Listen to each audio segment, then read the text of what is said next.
Hey, what's going on, Dr. Jim? I guess I'm live here. Oh man, gotta love technology and when you hit the wrong buttons. Anyway, here, let me do this while we're at it too.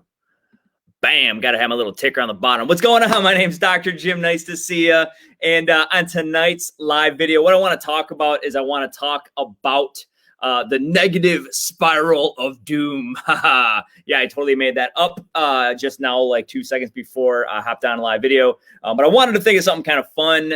Negative spiral of doom is something that I help patients avoid on the regular. And on tonight's video, I'm going to talk about what that negative spiral of doom is, and specifically 3 things that you can do to avoid it.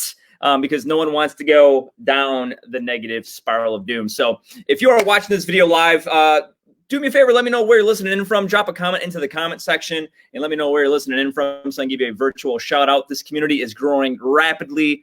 For everyone who is new here on this page, I'm extremely excited to see you on here, and I truly hope that you've been getting value as we've been going along. And I just love helping people get better. So, and one of the ways that I can help you get better is to not go down the drain. Okay. And what I mean by that is this negative spiral of doom is basically what I've always called a negative feedback loop. But what happens is, I'll give you a couple examples. Let's say, for example, first off, drop a number 1 in the comment section if you've ever had kind of a nagging shoulder injury.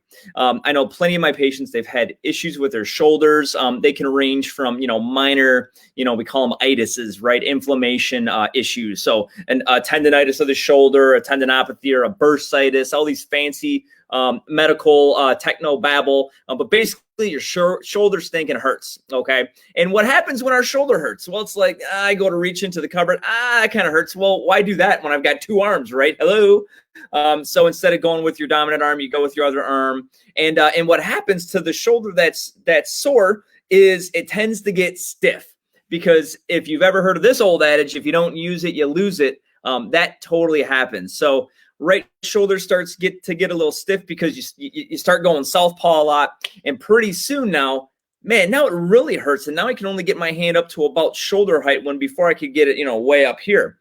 And our shoulders specifically are one of the most freely moving joints that we have in our body. They move a ton, or they're supposed to move a ton, and when you're not moving them on the regular, they can get stiff in a hurry. Now, there are plenty of painful things that you can have go wrong in your body, okay? But when you get a stiff shoulder or a locked up shoulder, the fancy medical term is adhesive capsulitis. When you get a frozen shoulder, that sucks. Pardon my French.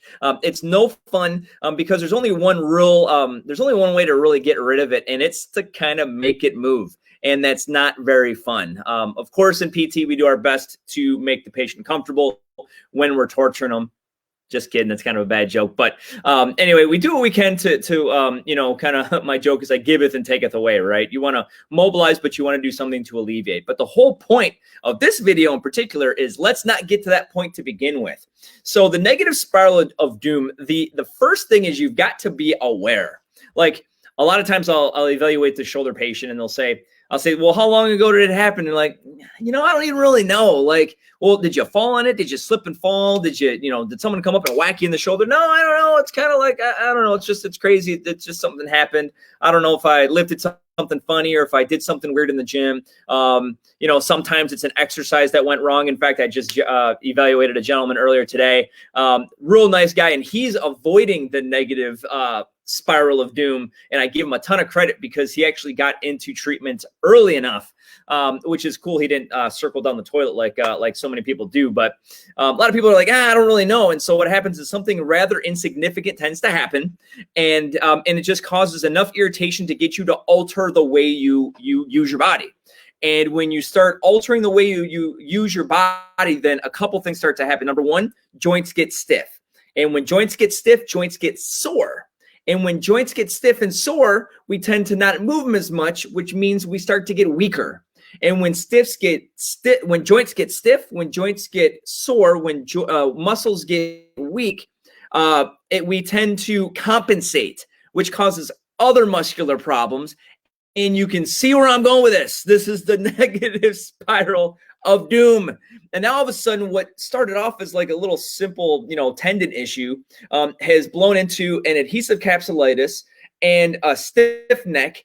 And now you start to get tingling and numbness in your hands. Now you got what's called a cervical radiculopathy. That sounds scary. Oh my gosh, so I need surgery, doc? Well, let's back the train up. You may not need that. What you may need to do is we need to start stretching some stuff out. We need to start mobilizing the joint. We need to start stretching the muscle. We need to start strengthening key muscle groups, and we need to reteach movement patterns so that we can undo the negative spiral of doom. Okay. So the first step is you got to be aware. You have to be aware that, Houston, there is a problem. And awareness is the key. Now, once you're aware, you can't ignore it. You can't be like, no big deal. It'll go away eventually, because it might, but it might not. You might just start circle the drain, okay? So awareness is key, number one. Number two is you've got to become proactive. Be proactive. I don't know if you ever read any Stephen Covey's books, Stephen Covey's 7 Habits of Highly Effective People, but being proactive and beginning with the end in mind, like you want to have a vision of the shoulder or the hip or the back that you want, and then reverse engineer the process. And that's what, of course, physical therapists help you to do.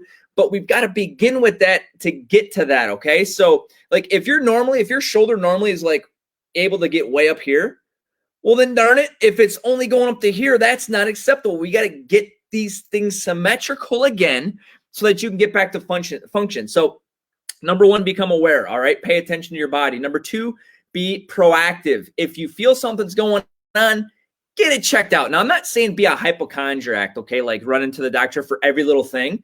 But if you're aware and if you're like, boy, I'm really feeling like worse and I'm not really doing anything and I'm not, I feel like I'm not doing anything to hurt it, get it checked out, right? What's the worst that can happen? They could say, you're fine, go home, do these exercises. They might just say, hey, here's a prescription for physical therapy. Why don't you go and see a professional therapist, a doctorate level professional therapist, and they'll get you straightened out. And then what happens is once you go, now you've become aware, you've become proactive. Now you've got to get consistent, okay? Consistency is the key, like in anything, right? Consistency is the key if you want to eat better, right? Consistency is the key if you want to be a better spouse. Consistency is the key if you want to, learn a foreign language or learn how to play the guitar. You've got to do things consistently.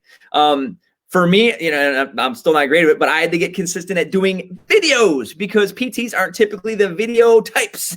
but consistency is the key. So get into your program and do your exercises, like stretch every day and strengthen every other day. And if you can get consistent, then great things can happen. You can get yourself out of that spiral of doom and back to doing what you want to do in your life, living a life that is not dependent on drugs and not dependent on unnecessary surgery. So that is the point of this community. That's the point of PTinstantly.com, is getting people the information to help them become proactive in their health.